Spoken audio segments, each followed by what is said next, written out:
இப்போது புதிய அறிமுகம் ஆச்சி ஹோட்டல் சாம்பார் 50 கிராம் ரூபாய் 20 மட்டுமே. நீங்க அனைவரும் ஒன்று சேர்ந்துக்கிறீங்க. இன்னைக்கு கடம்பூர் ராஜு நாங்க எல்லாமே ஒன்னா தானே இருக்கோம், நாங்க எங்க பிரிஞ்சிருக்கோம், எல்லாமே ஒன்னா இருக்கும், அவரே தனியா இருக்காரு அப்படிங்கிறாங்க. தமிழ்நாட்டு மக்களுக்கு அது தெரியும், பிரிந்திருக்கிறோமா ஒன்றாக இருக்கிறோமா என்று தெரியும். ஒரு பொய்யை திரும்ப திரும்ப சொன்னால் அது உண்மையாக விடாது என்பதை நான் கடம்பூர் ராஜு அவர்களுக்கு தெரிவித்துக் கொள்ள கடமைப்பட்டிருக்கிறேன்.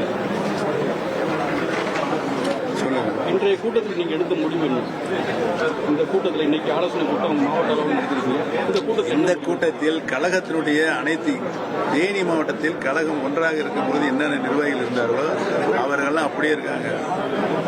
அவருடைய மனதின் குரலாக அறிய வேண்டும் தான் நான் இங்கு இந்த கூட்டத்தை கூட்ட சொன்னேன். மாவட்ட கழக செயலர் நேற்று தான் சொன்னேன். அனைத்து நிர்வாகிகளும் இங்கு வந்திருக்கிறார்கள். அனைவரும் ஒருங்கிணைந்த குரலாக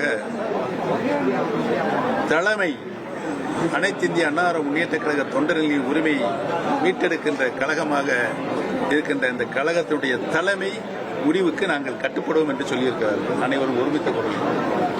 அண்ணன் ஓபிஎஸ் அவர்கள் தேசிய ஜனநாயக கூட்டணிக்கு வருவார் என்ற 100% நம்பிக்கை இருக்கிறது டிடிவி தினகரன் ஆசைப்பட்டிருக்காரு. அதிமுக நீங்களே சொல்லியிருக்காரு.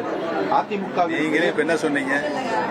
திரு டிடிவி தினகரன் அவர்கள் ஆசைப்பட்டிருக்கிறார் என்று சொன்னீர்கள். அது அவருடைய ஆசை. அந்த கூட்டத்தில் இதன் மூலம் அவருக்கு அழைப்பு கொடுக்கிறார் அப்படின்னு சொல்லியிருக்காரு. நட்பின் அடையாளமாக அவர் அந்த அழைப்பை விட்டிருக்கிறார். இப்போது புதிய அறிமுகம் ஆச்சி ஹோட்டல் சாம்பார் 50 கிராம் ரூபாய் 20 மட்டுமே.